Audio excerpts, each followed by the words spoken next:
Hey everyone, welcome back to our monthly Wunder Wisdom, Wunder. I'm Chris Patton and I'm with Scott Patton. Every month we broadcast our conversation. We chat about ideas of the day. This isn't news. This isn't about stuff that's outside of us. This is about us. This is about where we are and where we're going, and ideas about how best to navigate that, to be in the best place possible for ourselves, which, as we know, Scott, right, automatically transcends our relationships with everything, with people around us, with our jobs, with everything that we do. When we're in a better place and aligned, it seems that we become more congruent with what wants us. What would you say about that? Yeah, absolutely. The word that came to mind is common denominator. And wherever your mind, your heart, and you go, whether it's your job, business, relationships, whatever kind of person you're bringing to that is oftentimes what you draw out of, the other things that you engage with. Yeah, so it's what you get out of the experience. That's what you're saying? Yeah, exactly. Very cool. Yeah, that's good. I want to elaborate on that, but I also want to say that I think we talked just before we got on, and I was saying I was just listening to Lee Harris, who is one of my mentors for sure. Lee Harris Energy. He's amazing. Anyway, he was talking about creativity, and there's a lot of wisdom now, not just from him, but from a lot of other sources. People are talking about creativity because the times now support creativity. And what we're calling today is the new direction, and that is creating with ease. Creating with ease. That doesn't mean it's easy. And so we're going to hopefully highlight what the difference is there. But creativity necessarily involves change, and change can be difficult. Change is usually uncomfortable. Yeah. So it's how we show up for that change. It's the intentions that we set, and it's how we create, right? That's what we're going to talk about today, is how we create this new direction that we're going in our lives, coming out of, what we've gone through for the last year and a half. And we're still in the weeds, man. I mean, this isn't over by any stretch, because now it's the vaccination discussion and all of that, which we're not going to get into here. But we have to stop being polarized about all of that stuff, and really, right, really get into ourselves and listen to what it is that I want to do in whatever. Right? Yeah. Yeah. Sometimes the tough part of that is when you get into what you really want to do and then you try and impart that on the world. If you're going to do that, then you kind of everyone else you assume is going to do that as well. And sometimes not all the ideologies, your ideas, or what you want to create kind of fit together perfectly. But there is a way where I think they can all resonate, so that everyone can impart their own kind of creative makeup on the world. It's one of those tough things about putting forth a vision in the world, is that if you're going to do it, everyone else is going to do that as well. And so I think that's really what we're going to try to get into today, is not like what should people be creating, but how to kind of go about the creating process. And what are some tried and true things that people for thousands of years have kind of been saying that probably you and I are practicing as well. And then hopefully people, can take something of that. Because I think everyone right now wants to make change, whether it's in their body, in their community, in the world, whatever it is. We've been put through a very stressful time. And I know that I believe it's called chaos theory, the more kind of chaos that we're submerged into, the greater amount of order comes from that. And we've went through this crazy time, and we have no choice but to kind of create the next frontier of society. And it starts with us as individuals and the kind of work that we do, and then we can work out from there. And it's tough, again, because everyone has their own process, but we know we're here to talk about some ways which we can try and go about doing that. Yeah, love that. A couple of things. Creating order out of chaos. That's it. We could talk about that for a whole episode next time. But I love that. And that's, that gives hope, right? When the chips are down, when we're in the weeds, when we're not sure, when we feel crappy. So, many of us feel stuck, hopeless, helpless, all of that stuff.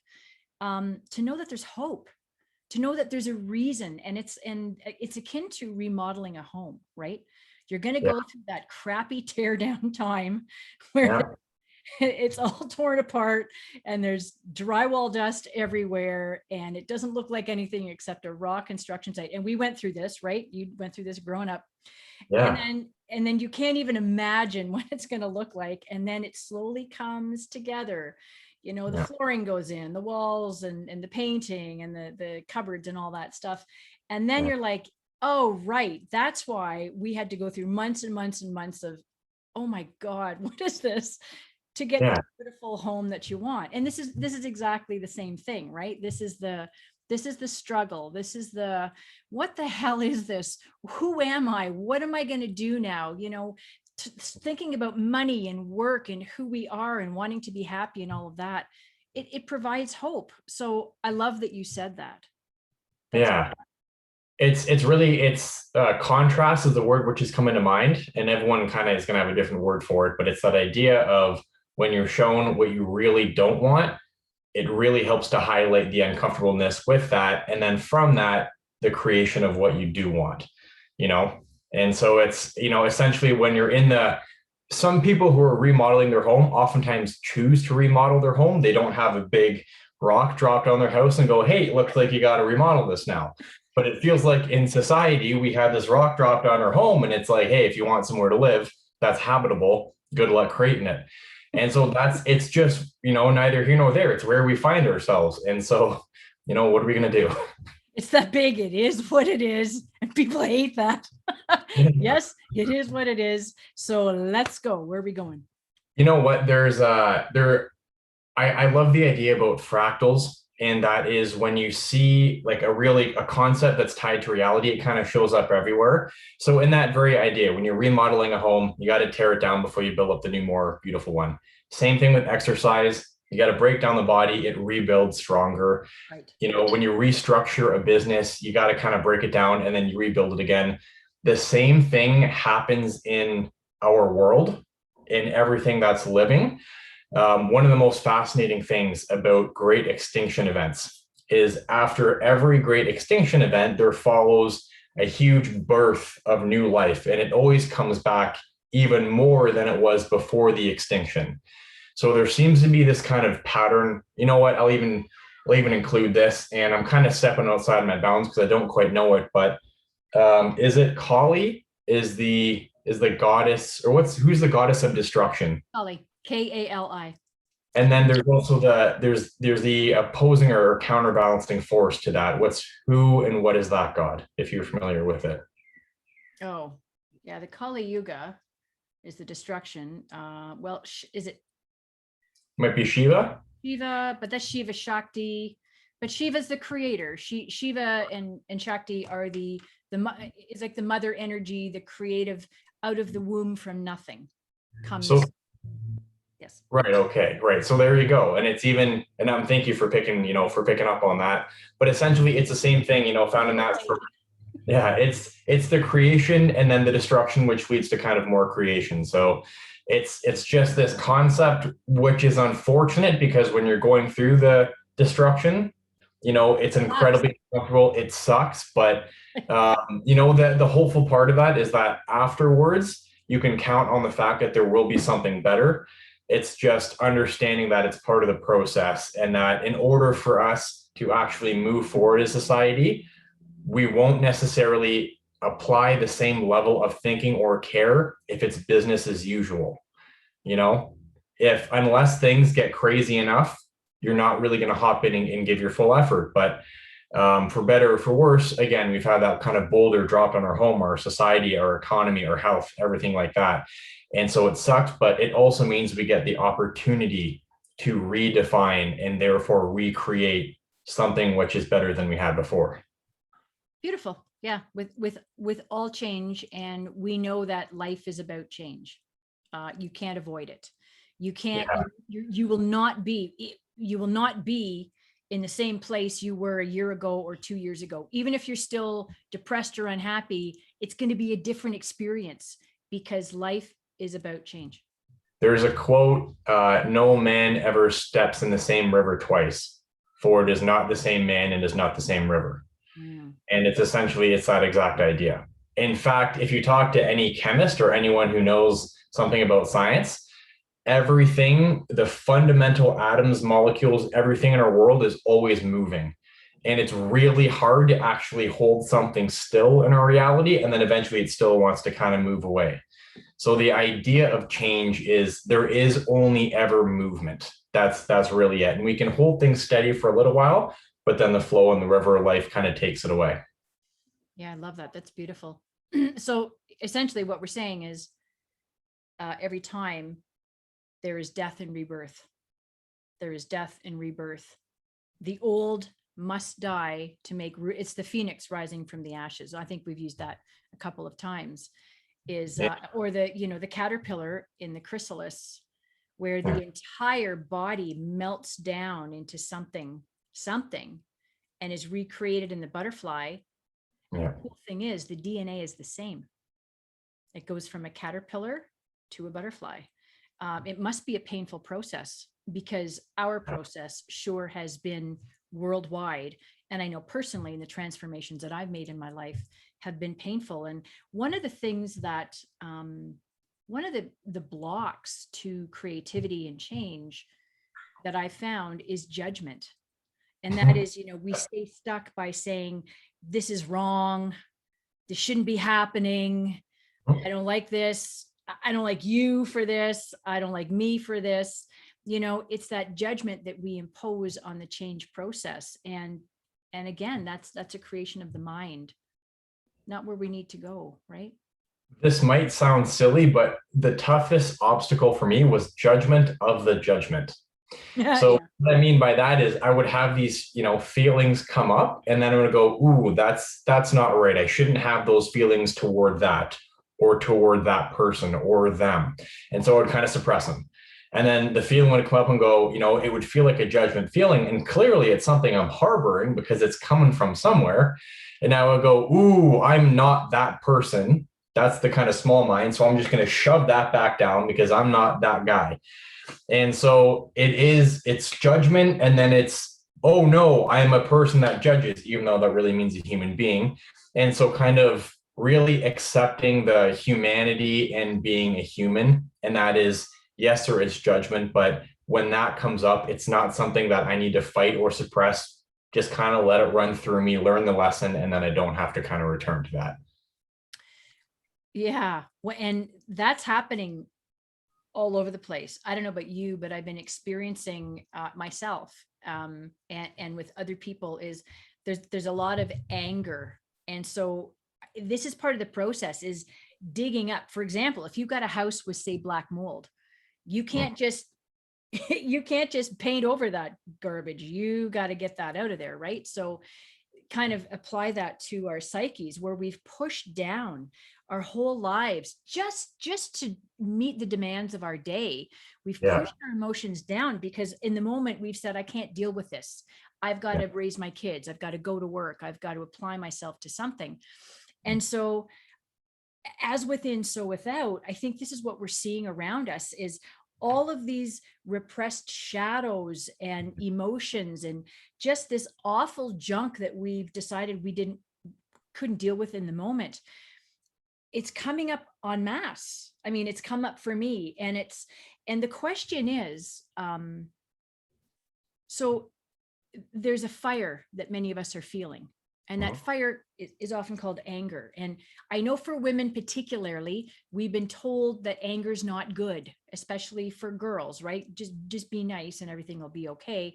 That is one of the things that many people admit is how we have conditioned young girls to grow into women, to just be nice, more than men, I think.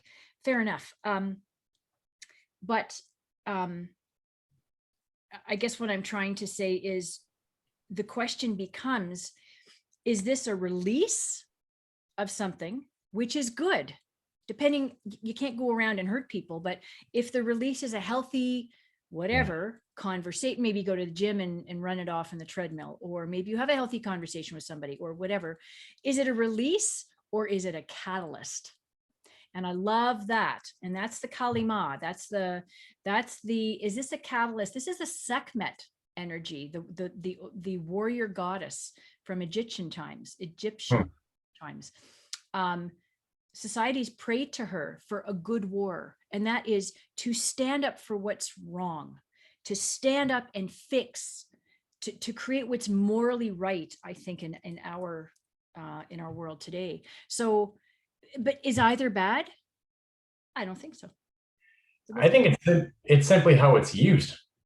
When like the anger itself, when you think about really what that is, and it's not to take away from the human subjective emotional side of it, but from just kind of a pure biological perspective, anger is basically the insane release of energy. And I think it's interesting that we talk about emotions, because essentially I think human beings, we had feelings, and then we wanted to communicate those feelings to other people. And so we use sound to do that, right? So the actual feeling of anger came before the word anger. So anger in and of itself is essentially just this insane release of energy. We kind of all feel that. Well, an emotion is energy in motion. And that's, I just watched another, I think it was a Gaia episode. It was really good. And it was talking about feelings and emotions. And if you go back to the work of Dr. Candace Pert in Molecules of Emotion, there is an essential biology to feelings and emotions. Oh, no. No, I'm laughing because it's weird that even needs to be said. Oh, but it does. I thought I said something horribly wrong. No. Stop this whole podcast. No, it's one of the funniest things to me, because I read that book and I recommend it to everybody. She's a brilliant, I think she's passed away, but she was an unbelievably brilliant neuroscientist. And the fact that she had the onus of responsibility of trying to explain that there is a basis to emotions, because the other alternative is that we have these feelings and there's absolutely no reason for them. And I'm like, I don't know if that makes sense. So let's go back to column A. Anyway, and it's even one of those things too, where like when you feel angry, think about the words that we use: feel and then angry. How do you know? Does your heart stop or heart start beating fast? Do you feel hot and sweaty? Anyway, we'll just put that aside. But like, yes, emotions are real, believe it or not. And they're essentially, what happens is our bodies kind of get put in the state. Our heart works a certain way, our liver works a certain way, our brain does. That all works together like a symphony. And it happens over and over enough that we can give it a word like anger, and then we can identify it when it comes up. But getting to the kind of raw bits of it is that energy, it's simply a case of how is it directed. For example, there are genuine stories of women lifting cars because their baby is trapped under that. So at that moment, they had this insane release of energy. They probably could have punched a hole in a building if they wanted to and taken down like an apartment building. But instead, they took that energy and they directed it to saving a life. And I don't know this well enough to say it on a podcast, but hey, we're on a podcast. What else are we going to do? If I'm not mistaken, there's a brilliant scientist named Andrew Huberman. He's from Stanford, and he does a lot of work on stress and the kind of physiological mechanisms of that. And what he's pointed out is, although fight or flight rhymes and kind of sounds nice, that same circuitry is what will allow us to turn around and actually stand up for ourselves and be brave and kind of stick up for ourselves. So it's kind of there. It's not just about necessarily fighting or running away, but there is a bravery aspect where you can stand up for yourself, and you don't necessarily have to channel that into something destructive like hurting another human being, because there are many ways that energy can be channeled. It's simply, if you're never used to having that much energy run through your body, then the first time that it happens, it's likely to be destructive. But when you get used to being in that state of insane energy and channeling it, it's what our Navy trains with all the time. And in fact, as someone who's a heart math coach, the Navy SEALs have built something called, I believe it's the heart rate variability gym. And it might have another word, but what they train their soldiers to do is, when you get in this insane state, you're either going to become a mess and it's destructive, or you drop down, you focus, it turns into flow, and then you can properly execute what you want to do. So I think leading into what we're talking about in being creative, if we're having these responses of anger, good, because let's be honest, we could probably spend the rest of the podcast naming all of the different ways that society is parasitic and a little bit nuts. Yes, it's beautiful in many aspects, but if you're angry, it's because you're paying attention. If you're just, anyway, let's be honest, it's warranted. However, the question is, can we transmute that as an adult? And I'm not talking age, but transmute it into a creative force that is constructive for other human beings. It takes skill, but it can be done. Yeah, I love that. It's that now what? Okay, now what? Yeah, we're here. There's no turning back. Yeah. And how about let's not move backwards? How about let's move forwards? And I love that you mentioned the Navy SEALs. They do work with heart math. And I've watched some podcasts that they've put out. And for those of you who don't know, it's Heart Math, MATH Institute. Heartmath.org will get you to their website. And it's fascinating the work that they do and that they allow someone like me to carry on in the world. And I think we talked about this our first podcast, and that is the as within, so without, that what we're seeing in the world is an en masse demonstration of what's going on within each of us, right? And so how about we stop that? How about we stop the nonsense? And how about we all take charge and take responsibility for what we want to create? And part of the creative process, of course, is vision, is what do we want now? What's the quality of life that we want? Can we name it? Why do we want that for ourselves? And how do we become congruent and in alignment with that? And what can I do today to take the first step to create my vision? And so create with ease, or we can create war. I mean, we've been in the war mentality, that aggressive masculine energy. That doesn't mean men energy. It means aggressive masculine energy for too long. There are some good wars to be fought. Don't mistake me. But that's usually an answer to something that has happened that is not right. That defenseless, innocent people are being taken down. But so where do we want to go, and how can, that's what we really want to talk about today. I think it only took us like half an hour to get here today. How do we create better for ourselves? How do we put our vision into practice so that next year we're not in a default position? We're going to change, but where do we want to go? How do we navigate it? How do we get in the driver's seat and drive the car, drive the bus ourselves, right? Yeah, it's well, here's the thing. We're talking about creative change, and a lot of it has to do with changing society. And then the question is, who's making the change and who makes up society? And human beings are the common denominator to both. So when we do our podcast, I think oftentimes we talk about very abstract things in many ways. Like as within, so without is a very kind of conceptual concept, but nonetheless, where I think we're also incredibly practical, because if it doesn't end up in something that we can use to make our lives better, then is it really useful? So in talking of a very practical approach to this, if human beings, that's us, are going to be the ones to make the change, the kind of simple question is, what's the best state that we can be in to make that change? And unfortunately, that can be an incredibly tough, reflective question when you're in the midst of anger. That's not the time to really be figuring this out. It's done in a very kind of calm place where you can recollect and go, okay, if I'm going to have enough energy to actually impart what I want on the world, how is that going to come about? And anyone who's ever been angry knows that you burn out super quick. It just, that idea of stress, it'll wear you down. And so it's a very, very, very useful short-term solution, but we don't want society to be short-term.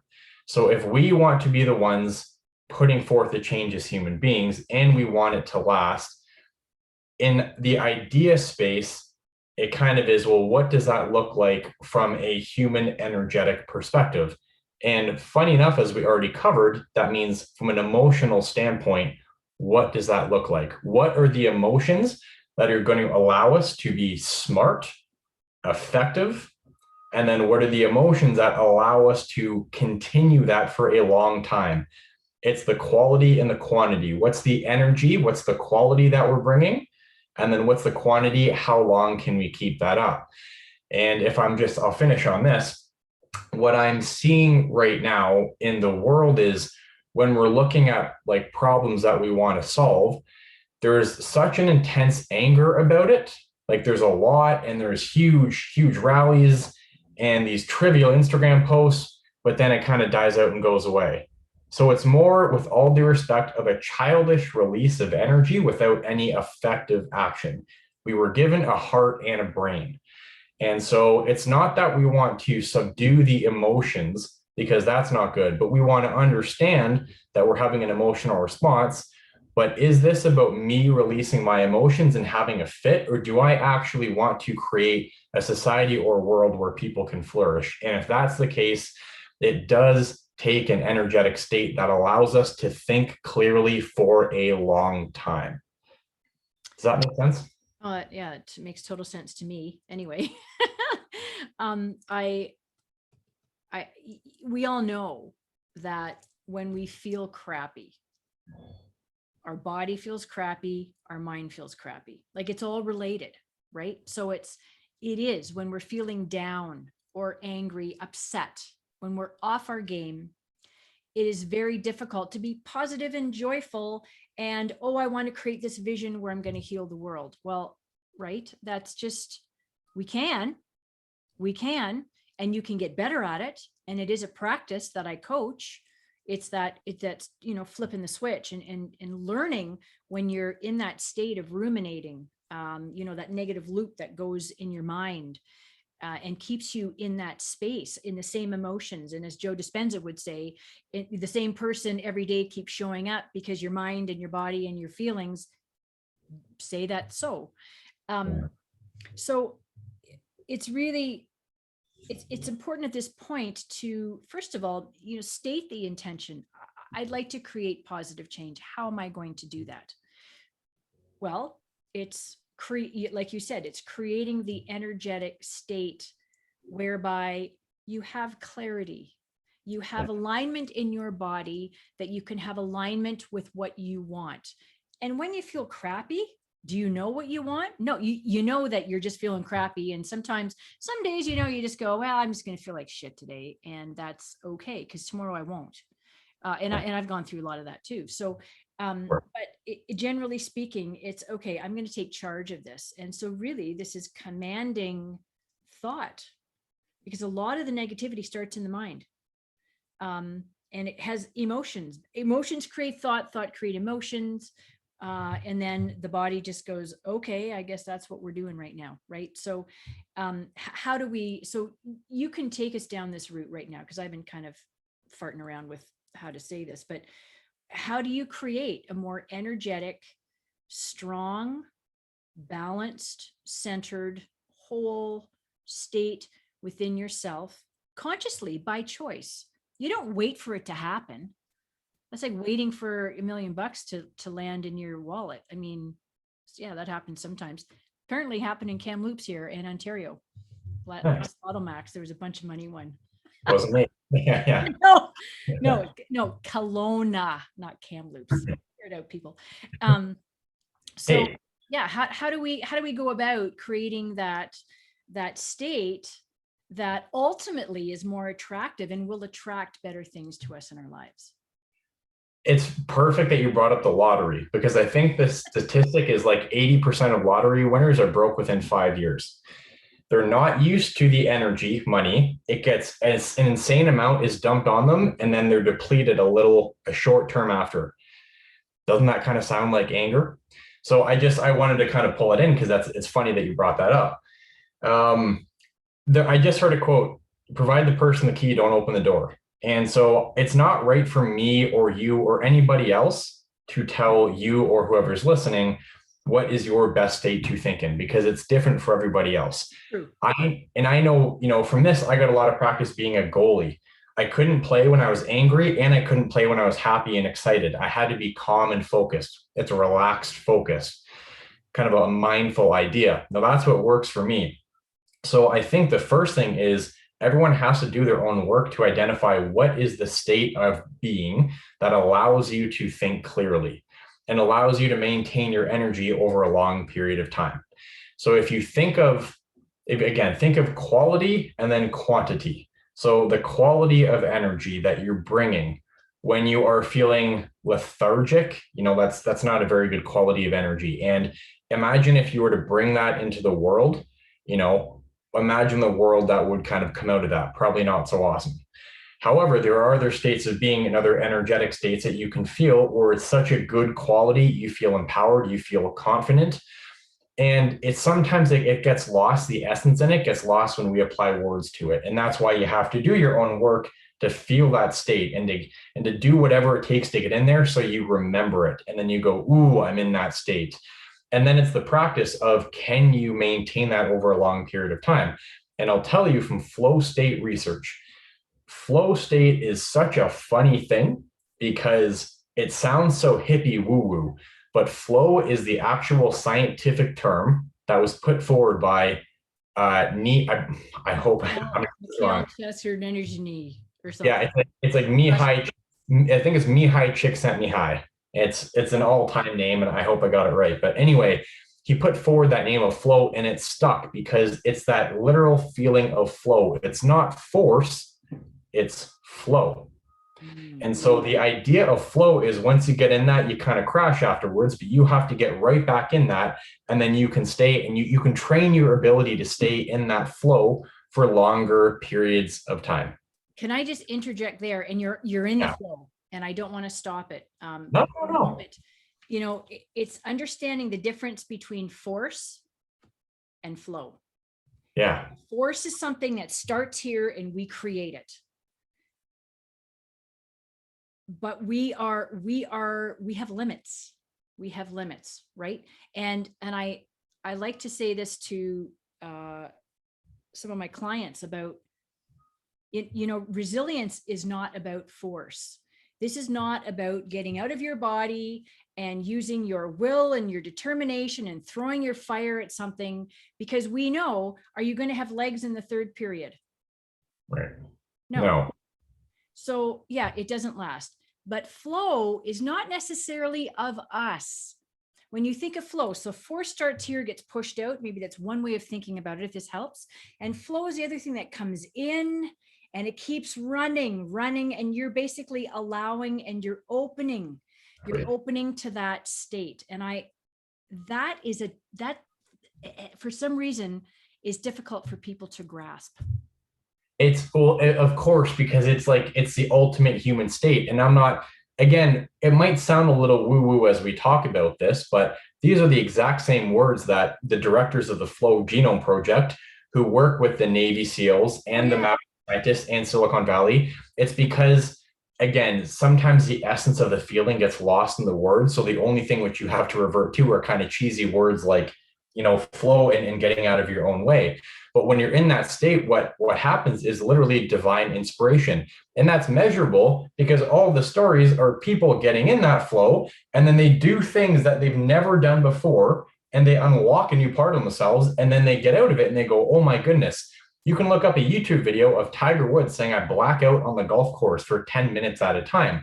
So if Tiger Woods isn't there, then what is? Clearly a divine intelligent force, because he's operating at an unbelievable state.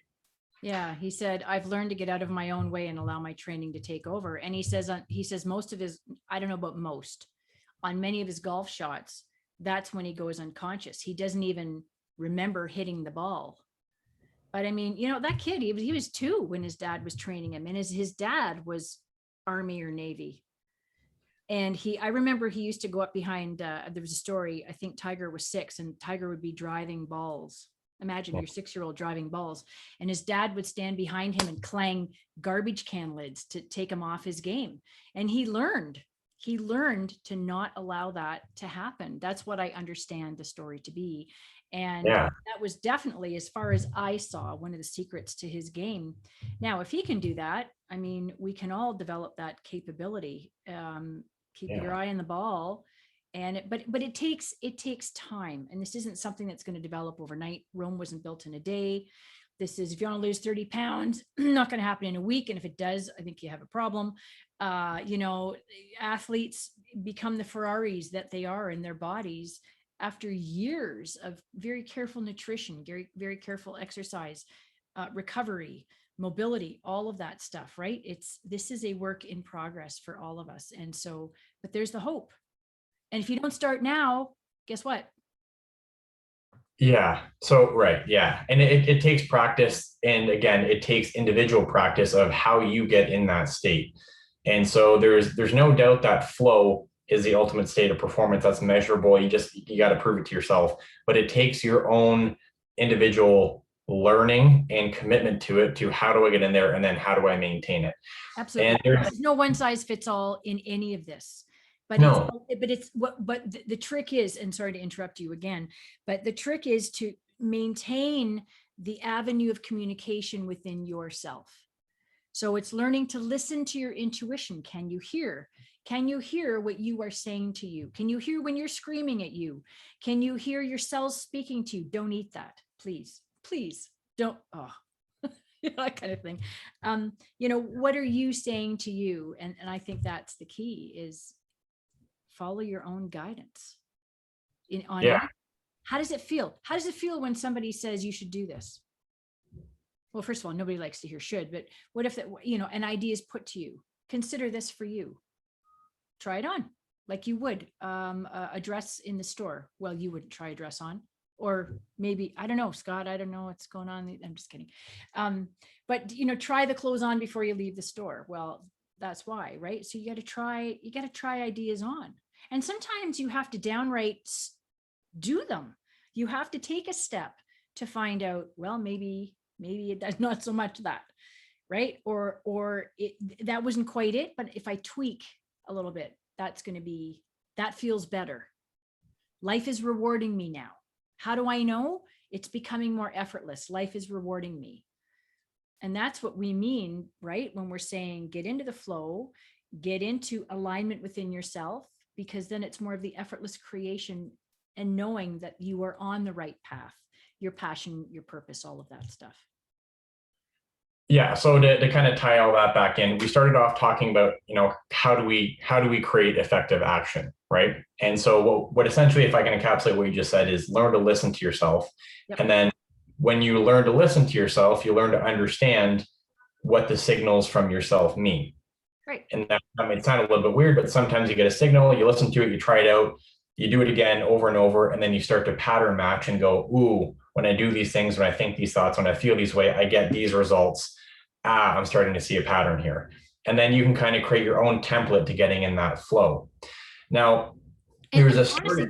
Seriously, Scott, that's what coaching is. Yeah. Right. That's what coaching is getting you to listen to your own pattern. And I will not interrupt you again. It's okay. It's the difference between, I won't say that, but it's the idea of you don't open the door, you hand them the key. It's something like a shaman versus a priest. You don't tell the person what the story is, you let them figure it out for themselves. That's the way that I put it, or I've heard it put, and I really like it. But essentially, when we're talking about, again, creating the effective change, we're talking a lot about flow, and we're dancing in it, and we're using a lot of different words and kind of stories to encapsulate it. And there's a story that I want to bring into this, and essentially it says that there is someone and they have a water problem in their home, and it's not working. And so they invite the first plumber, and the plumber goes around, takes a look, you know, and goes, man, this is going to take me a week. I got to reconstruct the pipes. I got to do all this work on your home. I got to tear it down and rebuild it. And the person's thinking like, wow, this is a really, really smart plumber. They're a genius. They know how to do all this work. The second plumber comes in, looks around, gives it one tap in one place, and the whole thing is fixed. And the idea of that is, when you're in the flow, it's something like genius. It's the maximum output with the least input. So the idea of flow is that you don't have to use an insane amount of energy to get something done, because it's like spending $1 million to get a loaf of bread. Well, then you have no more money for food. So the idea of flow is something like genius. It's something like the best state that you can be in to create change, where it's not only the most effective change, but again, it allows you to do that over time. So, it's when, again, it's a cute little story that essentially says when you want something done, more effort doesn't make it better. More complexity doesn't make it better. In the flow, you might have very simple logical solutions which present themselves to you. And I think that's the beauty of flow, is that it becomes an energy exchange. It's just a little bit of energy from you for the maximum change in the world. And when you want to change something like an economy, government, society, medicine, you can't do it by force. You can't just scrummage up all your energy and blow it out all at once. Yeah, exactly. Yeah. And I think it was last day we talked about resistance. Yeah. And for those athletes in the crowd, we know this as the sweet spot. So the sweet spot of the tennis racket, the golf club, the baseball bat. When you hit the ball, the projectile, whatever it is, in the right place on the equipment that you're using, you will get maximum effectiveness.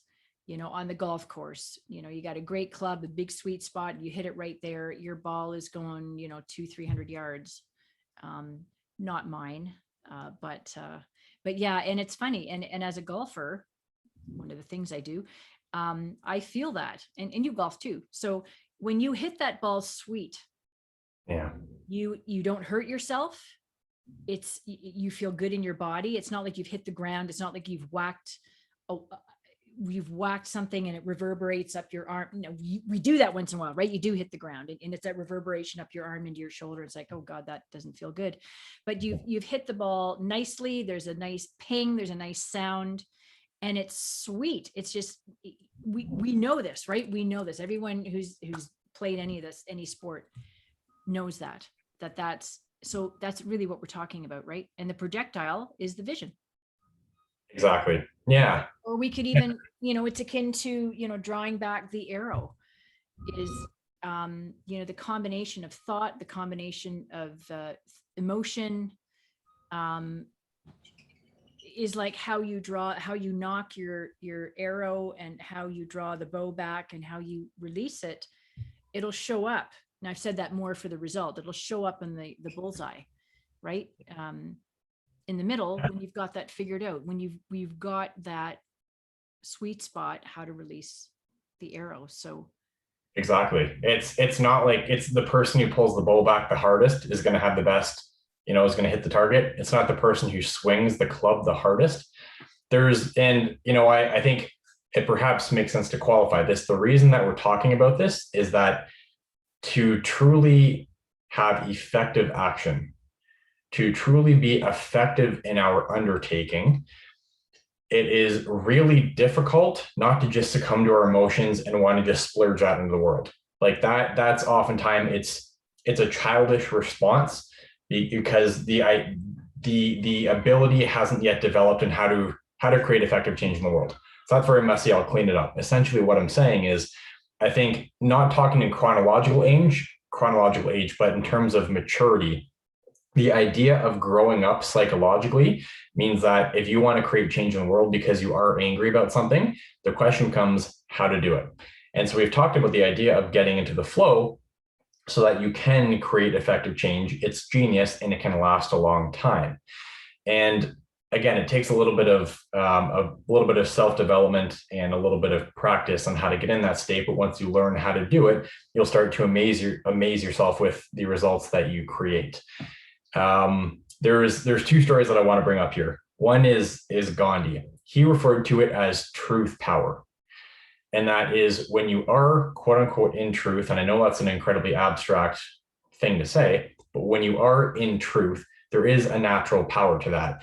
And I think we can all agree that Gandhi, in his size 0 genes, that skinny body, he couldn't create enough anger to move, a 30-foot dumbbell or weight. Yet how did he change a nation? Through anger? Or did he do it through incredibly clear thought, which led to incredibly clear communication? so that other people could understand. Now, if he was speaking from an incredibly angry standpoint, it wouldn't be a clear thought. And then what he would be doing is resurrecting the incredible anger in all of his followers. And again, let's take it back to what's the quality of that energy and how long is it going to last? Because change takes time. So if Gandhi was using anger to create this change, he would have burned everybody out in about 6 days and it never would have happened. But instead, he called it something of truth power. And that is, he was in his flow. The word that he found was truth. Other people resonated with a human being in flow because that's what we do, because we want to be there too. Voila, magic happens. And it reminds me of a second story too from Mother Teresa. And you know this perfectly well. It's one of my favorite stories.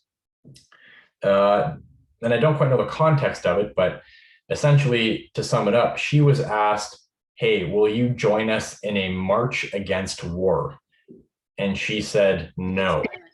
Against violence. Against violence, yes. And she said, no. And they were shocked. And she said, instead, I will march for peace. Now, again, it gets lost in words, but just try to feel the essence of the different things: against violence and for peace. Just even imagine the words that would have come out of her mouth in that march if she were to lead it. If she's marching against violence, she's almost spewing anger at fighting violence. There's still that fight. Imagine fighting violence. That in and of itself, nonsensical.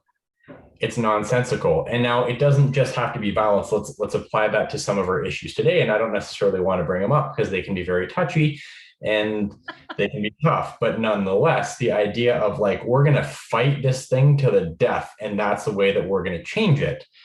It's like, well, first of all, that's the energy. Like, what's the quality of that energy that you're imparting on the world? And if you want other beings to help you and resonate with you, if you're coming at it from an angry, violent standpoint, that's what you're resurrecting in other people. And now, if you get your way, you're left with a world of angry, violent people.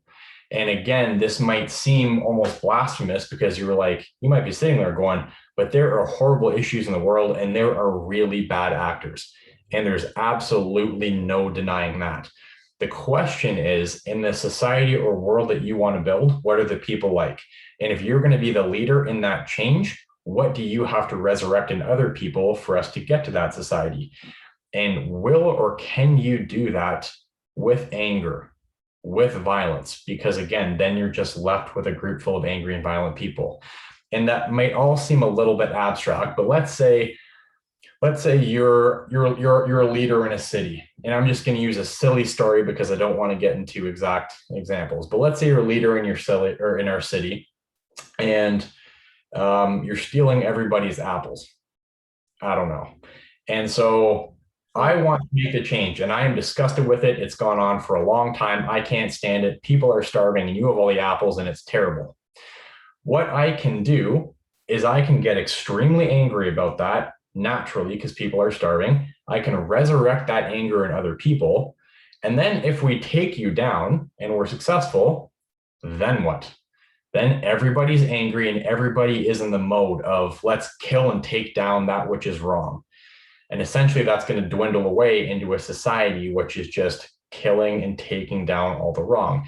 Instead, if I can lead through telling a story of here's what's right, if I can resurrect, it's not just a passive joy kind of happiness, but if there is an honest, truthful way that I can explain to people that we can use genius to accomplish the task, like true genius, where I don't have to hurt myself, you don't have to hurt yourself, yet we can still get to the goal of everybody getting apples.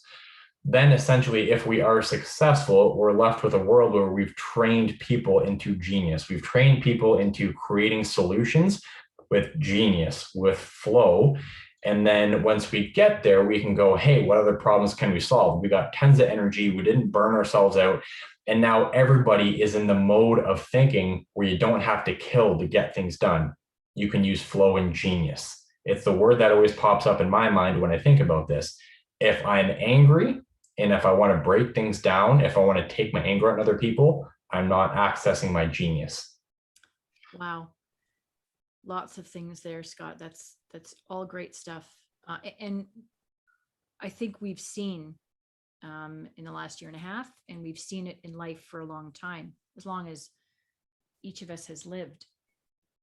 That's a tactic that despots and terrorists use. They plant fear so that we all fight amongst ourselves. Yeah, exactly. And I think that has happened.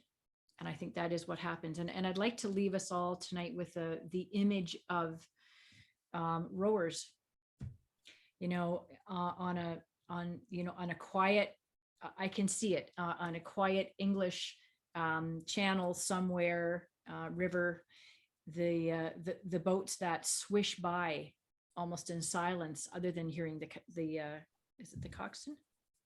I don't know. Call the rhythm, but it's not the necessarily the lightest boat and the strongest rowers that will win the race. It's all in technique and timing, and it's working together. So that is alignment. That is the true definition of alignment, in my view. I think it's a really great way to leave this. That's what we want to be. We want to be that community of rowers. We are working together with timing and alignment, but it has to start. Each rower has to decide that they're going to be in communion. The big word there is union, with his compatriots on the boat, with his fellow athletes, and to go along with the flow of the group, the chemistry of all of the rowers, to create something bigger than they are. And that's really what we want to see happen, right, Scott? That's perfect. That is such a perfect example, honestly. As assuming we're all a single rower on this boat, how do we expect everyone else, including ourselves, to act? And that rower on that perfect boat is acting in a perfectly aligned manner, where it's not insane and frantic. It's not doing nothing. Mm-hmm. It's the perfect amount that leads to the most action. I think it's showing up strong and fit. You have endurance, so you've done your own work. But when you get on that boat, you are working in communion with your fellow rowers. And so let's be rowers. So let's all think about how we can create with ease, with more ease, create more of what we want, and then it will happen with our genius. I love it. Excellent, Scott. Well, listen, this has been another really quick hour, just about. Yeah. Again, time passes for us like nothing, like spit.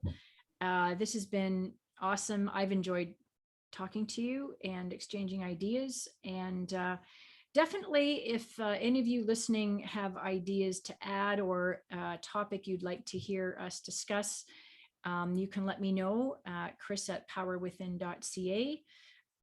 Both Scott and I coach. You could contact me through that email as well.